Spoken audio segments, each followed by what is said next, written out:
যিশু বলেছিলেন যখন আমরা তাকে গ্রহণ করি আমাদের পিতামাতাকে ঘৃণা করতে হবে। তাহলে পিতামাতার ভূমিকা কী?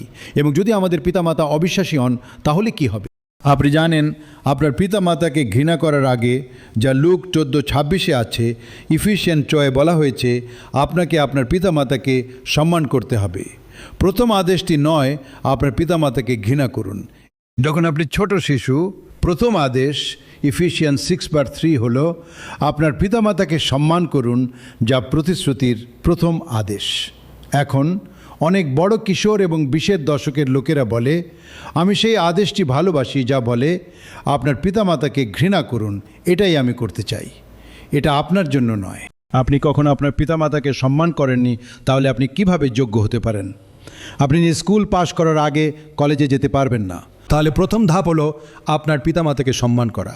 যখন আপনি বাড়িতে থাকেন তখনও আপনি তাদের আনুগত্য করেন। একবার আপনি বাড়ি ছেড়ে গেলে আপনাকে তাদের আনুগত্য করতে হবে না, কিন্তু আপনাকে এখনও আপনার জীবনের শেষ পর্যন্ত তাদের সম্মান করতে হবে। এটা ঈশ্বরের একটি নীতি। আমি আমার জীবনের সমস্ত সময় এটি করেছি যতদিন আমার পিতামাতা জীবিত ছিলেন। এবং ঘৃণা একটি আপেক্ষিক বিবৃতি। এটি একটি শক্তিশালী শব্দ। ঘৃণা হলো ভালোবাসার বিপরীত, যেমন অন্ধকার হলো আলোর বিপরীত। তাহলে যখন আপনি স্বাস্থ্যের সাথে স্বাস্থ্যের তুলনা করেন, লুক 14 বলা হয়েছে আপনার পিতা এবং মাতাকে ঘৃণা করুন। মতি 10-এ অনুরূপ অংশে যিশু বলেছিলেন যদি আপনি আপনার পিতা এবং মাতাকে আমার চেয়ে বেশি ভালোবাসেন তবে আপনি আমার যোগ্য নন। তাই ঘৃণার অর্থ এটাই।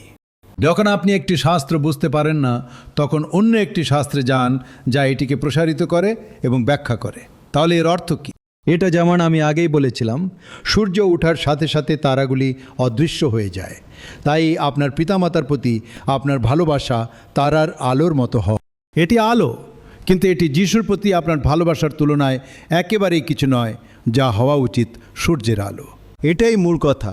এর মানে যিশুর প্রতি আপনার ভালোবাসার তুলনায় আপনার পিতামাতার প্রতি আপনার ভালোবাসা একটি ছোট তারার মতো। এটি অস্থিতিশীল নয়, কিন্তু এটাই তিনি বোঝাতে চেয়েছিলেন আপনার পিতামাতার চেয়ে তাঁকে বেশি ভালোবাসতে।